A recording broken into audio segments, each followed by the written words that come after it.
إن الحمد لله نحمده ونستعينه ونستغفره ونعوذ بالله من شرور أنفسنا ومن سيئات أعمالنا من يهده الله فلا مضل له ومن يضلل فلا هادي له أشهد أن لا إله إلا الله وحده لا شريك له وأشهد أن محمدا عبده ورسوله يا أيها الذين آمنوا اتقوا الله حق تقاته ولا تموتن إلا وأنتم مسلمون يا أيها الناس اتقوا ربكم الذي خلقكم من نفس واحدة وخلق منها زوجها وبث منهما رجالا كثيرا ونساء واتقوا الله الذي تساءلون به والأرحام إن الله كان عليكم رقيبا يا أيها الذين آمنوا اتقوا الله وقولوا قولا سديدا يصلح لكم أعمالكم ويغفر لكم ذنوبكم ومن يطع الله ورسوله فقد فاز فوزا عظيما أما بعد فإن أصدق الحديث كتاب الله وخير الهدى هدى النبي صلى الله عليه وسلم وشر الأمور محدثاتها وكل محدثة بدعة وكل بدعة ضلالة وكل ضلالة في النار. Para hadirin kaum muslimin dan muslimah yang dirahmati Allah Subhanahu wa taala, alhamdulillah pada pagi hari ini kita masih diberikan begitu banyak kenikmatan. Di antaranya nikmat bisa datang ke majelis ilmu seperti ini dalam rangka memperdalam ilmu agama kita. Semoga Allah Subhanahu wa taala menganugerahkan kepada kita ilmu yang bermanfaat. Allahumma inna nas'aluka ilman nafi'ah wa rizqan thayyiba wa amalan mutaqabbala. Para hadirin yang dirahmati Allah Subhanahu wa taala, kembali kita melanjutkan pembahasan sirah kehidupan Nabi Muhammad sallallahu alaihi wasallam yang kita ambil dari sebuah buku atau sebuah kitab yang berjudul Waqafatun Tarbawiyatun fis Siratin Nabawiyah. Faedah-faedah pendidikan dari kehidupan sejarah Nabi sallallahu alaihi wasallam. Pada pertemuan yang sebelumnya, yaitu di bulan yang lalu, kita telah membahas cara-cara yang ditempuh oleh orang-orang kafir, orang-orang musyrik dalam menghalangi dakwah yang dilakukan oleh Rasul alaihi salatu wassalam. Jadi ketika orang-orang kafir, orang-orang musyrik ini tahu bahwasanya dakwanya Nabi ini dakwah tauhid yang itu bertentangan dengan keyakinan mereka, keyakinan nenek moyang mereka. Ya, orang-orang musyrik, orang-orang kafir itu mereka meyakini tauhid rububiyah. Mereka meyakini Allah yang menciptakan, Allah yang memberikan rezeki, Allah yang mengatur alam semesta ini dan isinya. Itu keyakinan orang-orang kafir dan musyrik di zaman Nabi. Namun mereka melakukan kesyirikan dalam tauhid uluhiyah. Ya, mereka menyembah patung, mereka menyembah berhala, mereka menyembah pohon, bintang, bulan dan sebagainya. Inilah yang diperangi oleh Nabi, inilah yang didakwahi oleh Nabi. Jadi Nabi SAW mendakwahi mereka agar mereka hanya beribadah kepada Allah, memurnikan seluruh ibadah, semua ibadah hanya untuk Allah. Salat, doa, semuanya hanya untuk Allah. Ya, orang-orang kafir enggak mau seperti itu. Orang-orang musyrik tidak mau apa yang mereka lakukan secara turun-temurun itu diganggu atau diusik. Ya, makanya mereka tidak diam begitu saja. Ketika Nabi mendakwahkan secara terang-terangan, ya, di atas bukit beliau mengumpulkan keluarganya didakwahi agar mengikuti ajaran tauhid. Akhirnya orang-orang kafir ini tidak diam. Mereka melakukan beberapa cara yang sudah kita bahas. Di antaranya yang mereka lakukan adalah yang pertama menyindir, merendahkan, mendustakan dan menertawakan Rasul sallallahu alaihi wasallam. Jadi disindir. Rasulullah sallallahu alaihi wasallam dituduh sebagai orang yang gila, dituduh sebagai orang yang terkena sihir. Macam-macam tuduhan-tuduhan orang-orang kafir kepada Rasul sallallahu alaihi wasallam.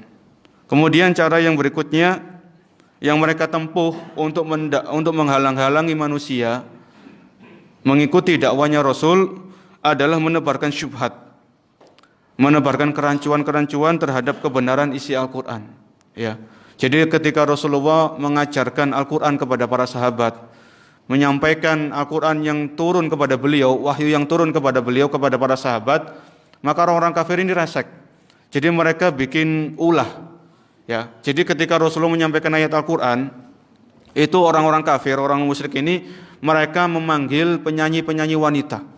Ya, mereka memanggil, ya mengundang penyanyi-penyanyi wanita yang suaranya bagus. Kemudian setelah Rasulullah menyampaikan ayat, wanita-wanita ini suruh nyanyi. Ya, supaya apa? Supaya orang-orang tadi ketika mereka dengarkan Al-Quran, mereka lupa. Mereka lupa apa yang diajarkan oleh Rasul Shallallahu Alaihi Wasallam. Ya, ini diantara ulah-ulah mereka. Ya, oleh karena itu para jemaah yang dirahmati Allah Subhanahu Wa Taala, kita meyakini bahwasanya Al-Quran dan musik ini nggak akan pernah bersatu. Orang yang suka musik, bahkan hafal lagu-lagu dan sebagainya, itu sulit untuk hafal Al-Quran, sulit. Ya. Bahkan ada orang-orang yang pandai bernyanyi tapi untuk membaca Al-Quran terbata-bata, sulit membaca Al-Quran. Ya. Memang nggak mungkin bersatu di dalam hati seorang muslim, hati seorang muslimah antara Al-Quran dan musik. Ya. Kalau memang ada di antara kita yang masih suka musik, maka tinggalkan.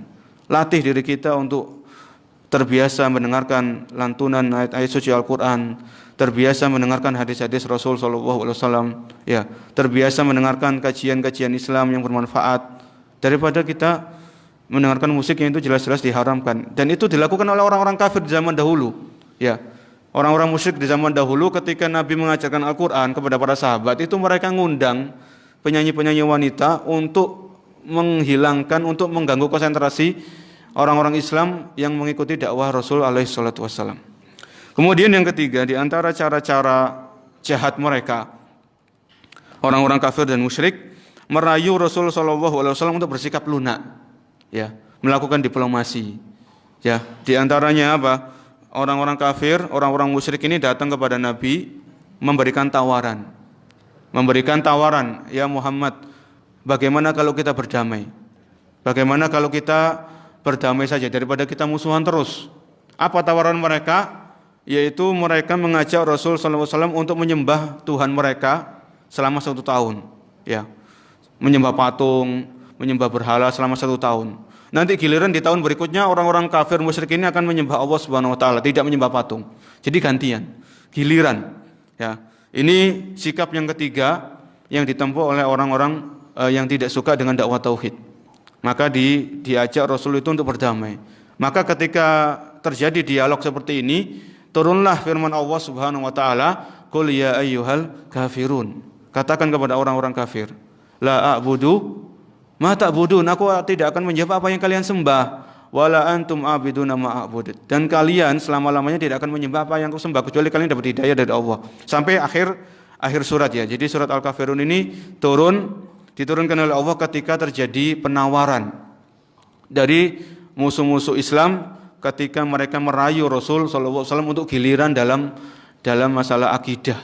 Ini tidak boleh. Jadi dalam masalah akidah tidak ada yang namanya toleransi. Dalam masalah keyakinan ini harus tegas, ya, sebagaimana ketegasan Allah Subhanahu wa taala dalam surat Al-Kafirun, ya. Surat Al-Kafirun. Para hadirin yang dirahmati oleh Allah Subhanahu wa taala. Kemudian cara yang sudah kita bahas kemarin ini kita merojak sebentar sebelum kita masuk ke pembahasan yang saat ini. Cara yang berikutnya adalah mendatangi Abu Thalib. Mereka orang-orang kafir, orang-orang musyrik yang memusuhi dakwahnya Nabi, mereka mendatangi Abu Thalib dan merayu beliau untuk tidak melindungi Nabi. Jadi para jemaah, orang-orang kafir, orang-orang musyrik ini mereka menghormati Abu Thalib. Mereka menghormati, memuliakan Abu Thalib karena Abu Thalib ini yang mungkin sesepuh mereka. Jadi ketika mereka tahu bahwasanya Abu Thalib ini melindungi Nabi, melindungi ini bukan karena Abu Thalib ini beriman terhadap apa yang dibawa oleh Nabi, tapi karena hubungan kekeluargaan, kekerabatan, ya, hubungan family. Jadi itulah yang dilakukan oleh Abu Thalib. Beliau melindungi keponakannya ini dari gangguan-gangguan orang-orang kafir, orang-orang musyrik. Jadi ketika Abu Thalib ini masih melindungi Nabi, maka orang-orang kafir, orang musyrikin tidak berani melakukan teror-teror fisik. Jadi tidak berani menyakiti Nabi SAW selama Abu Thalib masih melindungi keponakan beliau ini. Jadi datang orang-orang kafir, wahai Abu Thalib, biarkan keponakanmu ini sama kita. Jadi kamu jangan ngurusi keponakanmu lagi. Keyakinan dia sudah berbeda dengan keyakinan kita. Jadi itu pokoknya dirayu, ya, dirayu seperti itu. Akhirnya Abu Thalib nggak mau. Abu Thalib menolak dan beliau tetap bersikukuh untuk melindungi Rasul SAW dalam menyampaikan dakwah tauhid. Ya, itu pertama gagal. Kemudian Nabi terus berdakwah, terus menyampaikan ayat-ayat Al-Quran, menyampaikan wahyu-wahyu Allah Subhanahu Wa Taala kepada para sahabat-sahabat beliau, kepada orang-orang yang masuk Islam dan sebagainya. Ini masih di Mekah ya, belum ke Madinah. Karena nanti ada hijrah ke Madinah. Ini masih di Mekah. Ini fase Mekah ini masih. Kemudian orang-orang kafir musyrikin datang kedua kalinya. Datang kedua kalinya kepada Abu Thalib. Karena datang pertama kali gagal. Ya. Gagal, kemudian datang kedua kalinya ini dengan tegas. Orang-orang kafir ini lebih tegas lagi. Ya. Lebih memaksa Abu Thalib untuk meninggalkan perlindungan beliau kepada Rasul alaihi salatu wassalam. Ya. Sampai waktu itu Abu Thalib itu kebingungan, ketakutan. Dia bingung bagaimana sikap yang harus beliau tempuh, Abu Thalib ini. Ya. Akhirnya Abu Thalib menemui Rasul sallallahu alaihi wasallam. Wahai keponakanku, ya kurang lebih kalau bahasa kita, wahai keponakanku, tadi teman-temanku itu datang. Mereka berkata seperti ini, supaya aku bilang kepada engkau agar engkau memberhentikan dakwahmu. Kemudian apa kata Nabi SAW, ini ada di buku-buku sejarah ya, seperti di Rahiqul Makhdum itu disebutkan, wahai pamanku, seandainya matahari itu diletakkan di tangan kananku, dan bulan itu mereka letakkan di tangan kiriku, supaya mereka menyuruh aku berhenti dari dakwah ini, maka tidak akan aku lakukan. Ya, tidak akan aku lakukan. Akhirnya ketika Abu Thalib tahu ketegasan Rasul SAW, keberanian beliau dalam berdakwah, maka silakan kamu terus berdakwah. Dan Abu Thalib akan berusaha melindungi semampu beliau. Ini cara yang keempat. Cara yang kelima yang dilakukan oleh orang-orang musyrik, orang-orang kafir, yaitu mereka meminta bukti kebenaran dakwah yang dilakukan oleh Rasul SAW. Jadi orang-orang kafir, orang musyrik ini mereka enggak cukup dengan ayat Al-Quran. Ya, sudah disampaikan ayat Al-Quran. Al-Quran ini adalah bahasa Arab, bahasa mereka sendiri. Yang mereka itu ada di antara orang kafir itu kan orang ahli syair, ya, ahli puisi Arab. Jadi ketika mereka mendengar ayat Al-Quran itu mereka sudah tahu. Ini beda dengan bahasa Arab biasa. Jadi mereka ditantang untuk mereka membuat seperti ayat Al-Quran, mereka enggak bisa. Ya, orang-orang kafir ini mereka ditantang untuk membuat satu ayat saja seperti di ayat Al-Quran, mereka enggak mampu. Namun begitu juga mereka enggak mau beriman. Mereka belum mau mengikuti dakwah tauhid, padahal mereka sudah mendengar ayat-ayat suci Al-Quran dari Rasul SAW. Mereka minta bukti. Maka di antara bukti yang ditunjukkan oleh Allah kepada Rasul SAW adalah terbelahnya bulan. Terbelahnya bulan. Ada di Al-Quran itu kan, ada di Al-Quran di surat Al-Qamar. Wan syaqqal qamar, dan bulan itu terbelah. Orang-orang kafir itu mereka melihat dengan mata kepala mereka sendiri, bulan itu terbelah jadi dua atas kekuasaan Allah Subhanahu wa taala. Walaupun begitu mereka juga belum mau beriman. Sudah minta bukti, ya. Bukti wahai Muhammad, buktikan, tunjukkan kepada kami kalau dakwahmu itu benar. Ya. Sudah ditunjukkan oleh Rasulullah, beliau meminta atas izin Allah Subhanahu wa taala, bulan itu pun terbelah. Ya, namanya orang-orang kafir musyrik, hati mereka terkunci, mereka pun belum bisa beriman dengan bukti yang sangat nyata tersebut yang tidak mungkin dilakukan oleh manusia biasa. Ya, di zaman tersebut. Cara ini juga gagal. Akhirnya cara yang terakhir yang kita bahas pada pertemuan kemarin adalah orang-orang kafir musyrik ini datang menemui Nabi, menawari harta.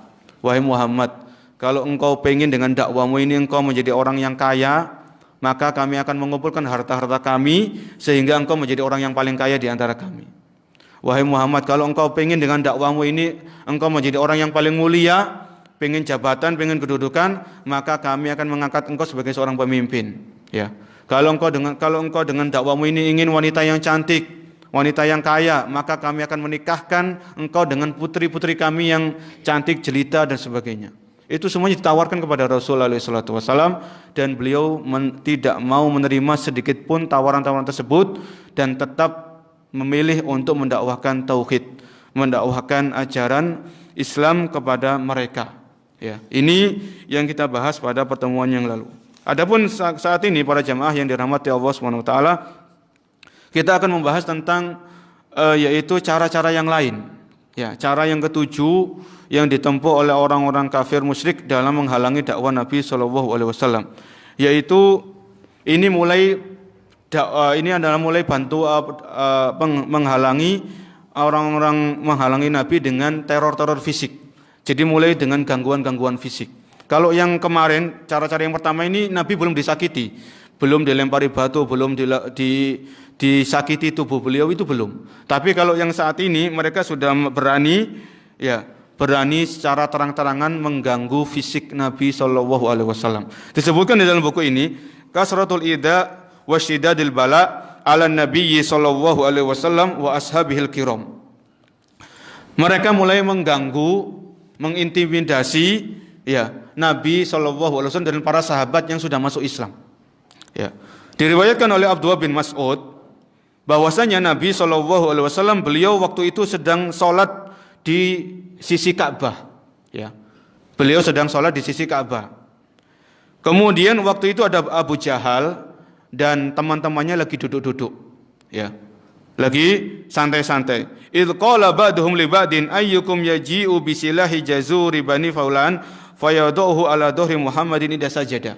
Ketika Abu Jahal ini bersama teman-temannya melihat Nabi sedang salat menghadap ke Ka'bah, itu Abu Jahal ngomong, siapa di antara kalian yang berani mengambil kotoran unta kemudian diletakkan di punggungnya Muhammad ketika dia sujud. Ini Abu Jahal ngomong kepada teman-temannya waktu itu. Ya. Fan ba'asa ashqal qaumi faja'a bihi. Kemudian ada orang yang paling jahat di antara mereka itu ngacung, saya berani. Ya. Akhirnya orang ini beneran ngambil kotoran unta, fa nadara hatta idza sajada an-nabiyyu sallallahu alaihi wasallam wada'ahu ala dhahri baina katifaihi. Orang itu ambil kotoran unta entah dibungkus kresek atau apalah. Ketika Nabi sudah sujud, maka ditumpahkan kotoran unta itu ke punggung beliau. Ya. Wa ana anzuru la ughni an syai'an. Jadi Abdullah bin Mas'ud sebagai saksi nyata. Bagaimana orang kafir tadi menumpahkan kotoran unta di atas punggung Nabi. Ya. Di atas punggung beliau ketika beliau sujud. Abdullah bin Mas'ud waktu itu beliau lemah, enggak bisa apa-apa. Beliau enggak punya kekuatan. Ya. Beliau berani, tapi kalau lihat orang-orang kafir begitu banyak beliau nggak punya daya. Jadi beliau cuma bisa melihat dan beliau merasa sedih di dalam hatinya. Ini Abdullah bin Mas'ud radhiyallahu anhu. Wa ana anzuru la uhni syai'an law kanat liman antun. Seandainya aku bisa menghalangi mereka, maka aku akan halangi. Ini kata Abdullah bin Mas'ud. Faja'alu yadhakuna wa yukhilu ba'dhum ala ba'din. Setelah itu terjadi, orang-orang kafir ini malah pada tertawa terbahak-bahak karena mereka berhasil mengganggu Rasul sallallahu alaihi wasallam. Ini sudah gangguan fisik loh ini. Ini sudah gangguan fisik yang belum mereka lakukan di fase yang pertama tadi. Ya. Wa Rasulullah sallallahu alaihi wasallam sajidun la yarfa'u ra'sahu. Rasulullah tetap sujud. Beliau tidak mengangkat kepala beliau. Ya, tetap sujud lama. Hatta ja'athu Fatimatu fatarhat an dhuhri, sampai datang Fatimah radhiyallahu anha, putri beliau. Kemudian Fatimah datang, dibersihkan kotoran-kotoran tadi dari punggung ayah beliau, dibersihkan sama Fatimah. Farafa'a ra'sahu summa qala, kemudian Rasulullah pun duduk di antara dua sujud. Kemudian beliau berdoa, Allahumma 'alaika bi Quraisy. Ya Allah, berikan balasan keburukan kepada orang-orang Quraisy. Ini Rasulullah sudah beliau tidak bisa mengontrol kesabaran beliau, karena sudah saking mayaknya, kalau bahasa kita kan saking kurang ajarnya orang-orang kafir tadi, sampai muncul dari lisan beliau itu doa keburukan. Allahumma 'alaika bi Quraisy. Ya Allah, berikanlah balasan keburukan kepada orang-orang kafir tadi. Jadi Rasulullah tahu siapa tadi, beliau tahu. Fulan itu beliau tahu. Maka beliau mendoakan keburukan. Ya Allah, berikanlah balasan keburukan kepada orang-orang kafir Quraisy tadi. Ya. Salah sama Rod, beliau berdoa secara 3 kali, diulang 3 kali. Allahumma 'alaika bi Quraisy. Allahumma 'alaika bi Quraisy. Jadi diulang 3 kali. Ya, diulang 3 kali. Fasyaqqa alaihim idza da'alaihim. Akhirnya Abu Jahal dan konco-konconya tadi, ketika mereka dengar Nabi mendoakan keburukan kepada mereka, mereka takut. Mereka ketakutan. Yang semulanya mereka tertawa, seneng, ketika mereka dengar doanya Nabi mendoakan keburukan kepada mereka, mereka pun ketakutan. Ya. Qala wa kanu yarawna anna da'wata fi dalikal balad mustajabatun. Ya.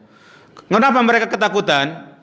Karena mereka orang-orang kafir ini, walaupun mereka kafir musyrik ya, mereka itu punya keyakinan orang berdoa di sisi Ka'bah, doanya itu pasti dikabulkan oleh Allah Subhanahu wa taala. Apalagi yang berdoa ini Nabi sallallahu alaihi wasallam. Jadi mereka ketakutan. Seketika itu pula, yang mulanya tertawa, senang, akhirnya wajah mereka tertunduk, takut, ya. Kemudian Nabi melanjutkan doa beliau. Allahumma alaika bi Abi Jahal. Ya Allah, berikan balasan keburukan kepada Abu Jahal.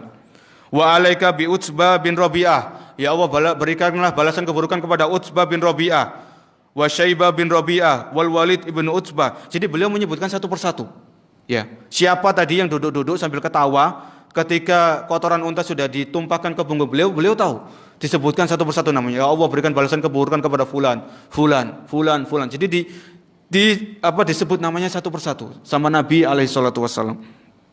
Ya. Wa ad-sabi, sampai 6 orang. 6 orang satu persatu di antara Abu Jahal, ya. Abu Jahal kemudian disebutkan. Sampai 7 orang. Kemudian Abdullah bin Mas'ud ini lupa siapa yang ketujuh. Nama yang ketujuh beliau lupa. Karena yang meriwayatkan kejadian ini adalah Abdullah bin Mas'ud. Kemudian Abdullah bin Mas'ud berkata, fa walladhi nafsi biyadi. Demi zat yang jiwaku berada di tangannya. Ini Abdullah bin Mas'ud bersumpah. Laqad ra'aitul ladina adda Rasulullah sallallahu alaihi wasallam sur'a fil qalibu Badr. Demi zat yang jiwaku berada di tangannya, yaitu demi Allah. Ini Abdullah bin Mas'ud yang bersumpah. Aku telah melihat orang-orang yang didoakan keburukan oleh Nabi, yaitu 7 orang tadi, itu semuanya tewas dalam peperangan Badar. Ya, semuanya itu mati ketika terjadi perang Badar. Ya, ini saksi hidup dari Abdullah bin Mas'ud radhiyallahu anhu bagaimana orang-orang kafir, orang-orang musyrik sudah berani mengganggu Rasulullah secara fisik. Hadis tadi diriwayatkan oleh Imam Bukhari. Ya, jadi hadis yang diriwayatkan oleh Abdullah bin Mas'ud, kejadian ini diriwayatkan oleh Imam Bukhari di dalam kitab beliau. Para hadirin yang dimuliakan oleh Allah Subhanahu wa taala. Kemudian yang kedua, ya, yang lainnya, kejadian yang lain. Bagaimana orang-orang kafir musyrik itu mengganggu Rasul. Kalau yang kedua ini diriwayatkan oleh Imam Muslim dari Abu Hurairah radhiyallahu anhu. Qala Abu Jahal. Ya, Abu Jahal laki-laki Abu Jahal. Abu Jahal berkata, Wallata wal Uzza. Abu Jahal ini bersumpah, Wallata wal Uzza, demi Lata dan demi Uzza. Ini nama-nama berhala mereka, nama-nama patung mereka. Wallata wal Uzza. Ini Abu Jahal yang bersumpah, la in ra'aituhu la anna ala raqabatihi wa la afiranna wajhahu. Abu Jahal mengatakan, demi Lata dan Uzza. Ya, sumpahnya Abu Jahal, sumpahnya orang-orang kafir. Seandainya aku melihat Muhammad, maka aku akan letakkan kakiku di atas lehernya. Sumpahnya Abu Jahal. Wala afiranna wajhahu, kemudian aku akan melemparkan debu di mukanya. Ya. Ini Abu Jahal sudah bertekad mengganggu Rasul alaihi salatu wasallam. Kalau tadi di kejadian yang pertama itu Abu Jahal cuman nyuruh siapa di antara kalian yang berani meletakkan kotoran unta di punggungnya Nabi, di punggungnya Muhammad. Kalau kedua ini Abu Jahal sendiri yang akan menjadi pelakunya. Kalau aku melihat Muhammad, maka aku akan letakkan kakiku di atas lehernya. Fa'ata Rasulullah sallallahu alaihi wasallam wa huwa yusalli. Maka Rasulullah datang. Beliau salat. Za'ama liyata'a raqabatahu fama faj'ahum illa wa huwa yanqusu ala akibaihi wa yattaqi biyadaihi. Kemudian Abu Jahal ini ketika Rasulullah itu datang, beliau salat. Abu Jahal ini mendekat. Karena dia sudah bersumpah. Mendekat kepada untuk menginjak lehernya beliau ketika beliau sujud. Akhirnya apa? Di sini disebutkan oleh Abu Hurairah radhiyallahu anhu, fama faja'ahum illa wa huwa yanqusu ala akibaihi wa Ketika Abu Jahlin mendekat, maka tiba-tiba waktu itu Abu Jahal tiba-tiba jadi ketakutan. Ya. Jadi beliau berpaling, beliau mundur, enggak berani maju lagi, enggak berani mendekati Nabi. Ya. Beliau sambil memegang tangan beliau ketakutan. Maka konco-konconya tadi, ya kawan-kawannya itu nanya, "Wah, ya Abul Hakam," ini kunianya Abul Hakam. "Wahai Abul Hakam, wahai Abu Jahal, kenapa kamu kok nggak jadi? Katanya kamu mau menginjak lehernya Muhammad." Qala, Abu Jahal ini mengatakan, Abu Jahal ini ngomong, "Inna baini wa bainahu la khandaqan minan nar wa haula'i ajnihatun." Sesungguhnya ketika aku mendekat kepada Muhammad, tiba-tiba di depanku ada sebuah parit, ya, sebuah lubang. Kemudian di situ ada makhluk-makhluk yang punya sayap. Ya. Wa haula'i ajnihatun, dan mereka punya sayap. Ya, ini persaksian Abu Jahal. Faqala Rasulullah sallallahu alaihi wasallam. Kemudian Rasulullah tahu. Ini Rasulullah bersabda, "Laudana minni lahtatafathul malaikatu udwan." Seandainya Abu Jahal tadi berani mendekat kepadaku, kata Nabi, maka para malaikat-malaikat tadi sudah siap untuk mencincang-cincang tubuhnya Abu Jahal. Ya, ini hadis riwayat Muslim. Hadis riwayat Muslim dari Abu Hurairah radhiyallahu anhu. Ini kelancangan Abu Jahal. Ya, kelancangan Abu Jahal untuk mengganggu Rasul sallallahu alaihi wasallam secara fisik, ya. Tapi Allah masih melindungi nabinya dengan mengutus malaikat-malaikatnya yang di situ dilihat oleh Abu Jahal. Jadi yang bisa melihat malaikat-malaikat tadi, yang bisa melihat parit itu hanya Abu Jahal. Konco-konconya ini nggak bisa lihat. Ya, teman-temannya tadi nggak bisa melihat apa yang dilihat oleh Abu Jahal. Ini kemudian ada kisah yang lain. Masih hadis riwayat Bukhari. Kita kembali kepada hadis riwayat Bukhari lagi. Wa an Urwah bin Zubair qala. Ini dari Urwah bin Zubair. Beliau berkata, "Sa'altu Ibnu Amr bin al-As." Aku bertanya kepada Abdullah bin Amr bin As, kepada seorang sahabat. "Akhbirni bi ashaddi syai'in sana'ahul musyrikuna bin Nabi sallallahu alaihi wasallam." Wahai Abdullah bin Amr bin As, ceritakan kepadaku tentang gangguan yang paling dahsyat yang dilancarkan oleh orang kafir kepada Nabi. Ya. Ceritakan, sampaikan kepadaku tentang gangguan yang paling mengerikan yang dilakukan oleh orang kafir kepada Nabi sallallahu alaihi wasallam. Ini pertanyaan Urwah Abdullah bin Amr bin As. Faqal, kemudian Abdullah bin Amr bin As mengatakan, "Bainaman Nabiyyu sallallahu alaihi wasallam yusalli fi hijril Ka'bah." Ketika Nabi itu sedang sholat di Hijr Ismail, di sisi Ka'bah, id aqbala Uqbah ibn Abi Mu'aid. Ya, datang orang kafir namanya Uqbah bin Abi Mu'aid. Apa yang dilakukan oleh orang kafir ini? Fawada'a saubahu fi unuqih. Uqbah bin Abi Mu'aid, orang kafir ini, dia bawa baju, kemudian diikatkan di lehernya Nabi Muhammad ketika beliau sholat. Fakhonakahu khatqan syadidan. Kemudian orang kafir tadi mencekik lehernya Nabi dengan baju-baju diikat, ya. Kemudian dicekik lehernya beliau. Ya, ini kan sudah sangat dahsyatnya. Fa aqbala Abu Bakrin hatta akhadha bimankibihi. Kemudian datang Abu Bakar As-Siddiq. Ya. Kemudian tadi orang kafir tadi dipegang pundaknya, dipegang pundaknya. "Kenapa kamu kok melakukan ini kepada Muhammad sallallahu alaihi wasallam?" Wa dafa'ani Nabi. Kemudian Abu Bakar melindungi Nabi sallallahu alaihi wasallam. "Ataqtuluna rajulan an yaqula rabbi Allah?" Apakah engkau akan membunuh seorang laki-laki yang dia berkata Tuhanku adalah Allah? Ya. Jadi ini gagal. Rencana orang kafir ini gagal untuk membunuh Nabi sallallahu alaihi wasallam dengan mencekik leher beliau. Ini adalah hadis riwayat Bukhari yang disampaikan oleh Abdullah bin Amr bin As. Ya, ini beberapa gangguan yang dilancarkan oleh orang kafir musyrik kepada Nabi sallallahu alaihi wasallam. Oleh karena itu, ya, kalau ini orang kafir di zaman Nabi sallallahu alaihi wasallam, maka jangan heran kalau orang-orang kafir di zaman sekarang, ada orang-orang PKI yang mereka masih gentayangan di zaman ini, yang mereka mengancam orang-orang soleh, para dai, dan mengancam untuk membunuh mereka. Jadi jangan kaget dan jangan itu bukan hal yang baru. Bukan hal yang baru kalau ada orang yang menyampaikan dakwah tauhid, menyampaikan bahaya syirik, itu mereka diancam dibunuh. Itu sesuatu yang bukan yang baru. Karena itu sudah dialami oleh Rasul sallallahu alaihi wasallam, orang yang paling mulia, orang yang dijamin surga, orang yang sudah diampuni dosa-dosanya oleh Allah Subhanahu wa taala. Resiko dakwah itu sangat-sangat besar, sangat tinggi, ya. Taruhannya nyawa, taruhannya air mata dan sebagainya. Tapi Nabi SAW tetap berdakwah atas lindungan Allah Subhanahu wa taala. Di dalam buku yang lain, yaitu di buku Rahiqul Maktum. Ya, di buku Rahiqul Maktum ini ada kisah yang lain. Abu Lahab, ini giliran Abu Lahab. Kalau tidak Abu Jahal, ini Abu Lahab. Abu Lahab ini kan siapa? Pamannya Nabi SAW, paman kandung. Jadi pamannya sendiri. Ini Abu Lahab ini, para jamaah.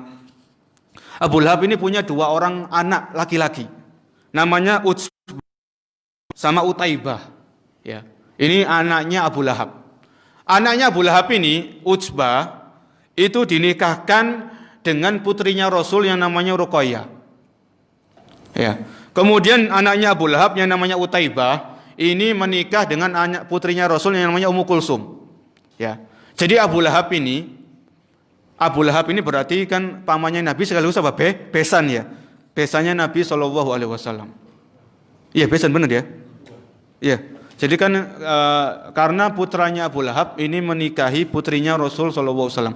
Ketika Rasulullah mendakwakan tauhid, menyampaikan dakwah Islam, maka apa yang dilakukan Abu Lahab? Abu Lahab memerintahkan putranya untuk menceraikan putri-putri Nabi SAW.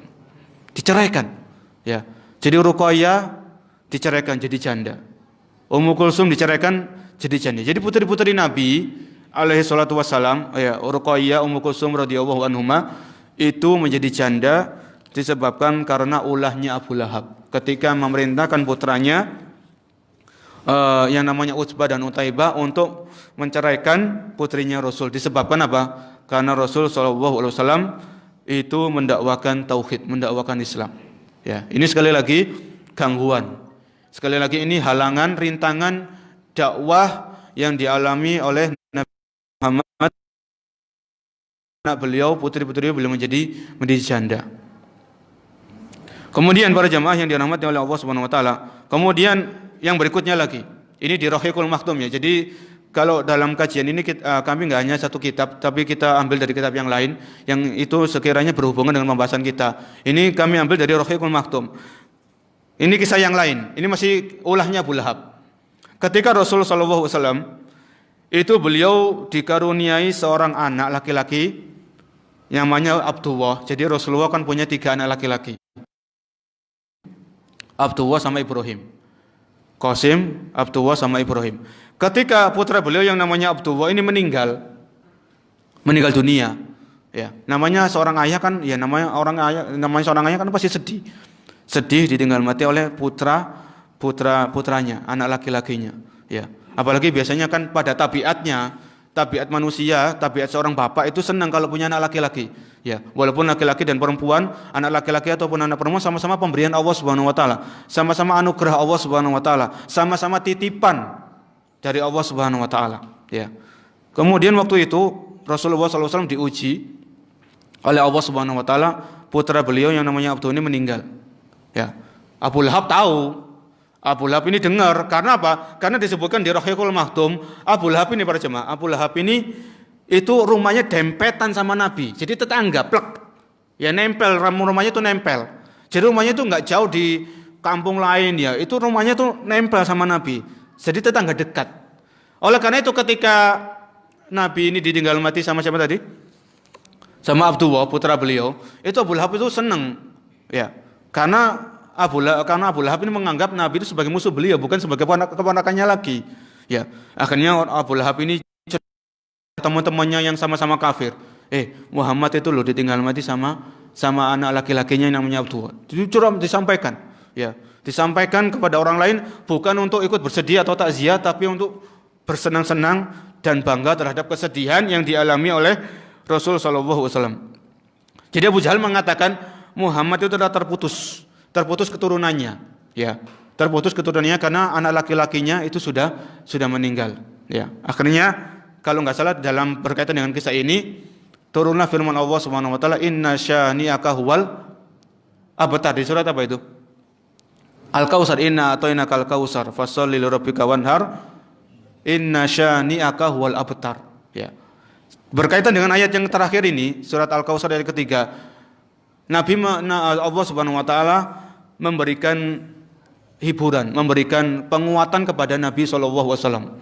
Jadi ketika Nabi itu dikata-katain sama Abu Lahab bahwasanya beliau itu telah terputus keturunannya karena anak laki-laki beliau itu meninggal, maka Allah Subhanahu wa taala menurunkan firman, inna syani'aka huwal abtar. Sesungguhnya orang-orang yang membenci engkau wahai Muhammad, mereka yang terputus dari kebaikan, bukan engkau terputus dari keturunan-keturunanmu.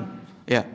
Maka inna syani'aka huwal abtar. Sesungguhnya orang-orang yang membenci engkau wahai Muhammad seperti Abu Jahal, Abu Lahab, mereka yang terputus dari kebaikan, terputus dari rahmat Allah Subhanahu wa taala, terputus dari surganya Allah Subhanahu wa taala dan lain sebagainya. Ya, ini ulahnya siapa? Ulahnya Abu Lahab. Ulahnya Abu Lahab ketika keponakan beliau ditinggal mati sama anak laki-lakinya yang namanya Abdullah. Kisah yang lain masih di Rahiqul Maktum para jamaah yang dirahmati Allah Subhanahu wa taala. Sekarang ini kisahnya Ummu Jamil. Ummu Jamil. Ini siapa Ummu Jamil? Ini istrinya Abu Lahab. Istrinya Abu Lahab. Jadi Ummu Jamil ini seorang perempuan. Dia juga ikut resek, ikut-ikutan sama suaminya memusuhi Nabi Shallallahu Alaihi Wasallam. Ya. Apa yang dilakukan oleh Ummu Jamil? Ummu Jamil ini namanya kan bagus ya. Jamil itu kan indah. Tapi nama nggak sesuai dengan wataknya. Disebutkan dalam Rahiqul Maktum, Ummu Jamil ini pernah dia bawa duri, ya semacam duri-duri gitu. Karena Ummu Jamil kan tetangga sama Nabi, kan tetangga sama yang seperti yang kita katakan tadi, Abu Lahab, Ummu Jamil ini tetanggaan sama Nabi. Jadi ketika Nabi itu keluar, Ummu Jamil ini meletakkan duri-duri di depan rumah beliau. Ya. Kemudian bukan hanya itu, kemudian Ummu Jamil ini ketika mau sholat di Ka'bah, mau sholat itu di jalan-jalan diletakkan duri, ya untuk mengganggu Nabi Shallallahu Alaihi Wasallam, untuk mencelakakan Nabi Shallallahu Alaihi Wasallam. Ini perilakunya Ummu Jamil, ya.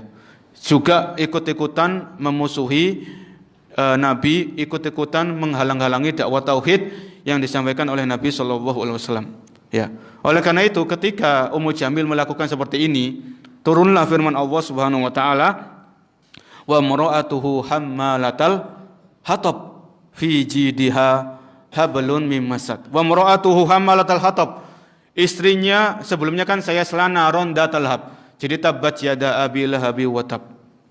Celaka kedua tangan Abu Lahab dan sungguh telah celaka. Ya. Ma aghna anhu maluhu wa ma kasab.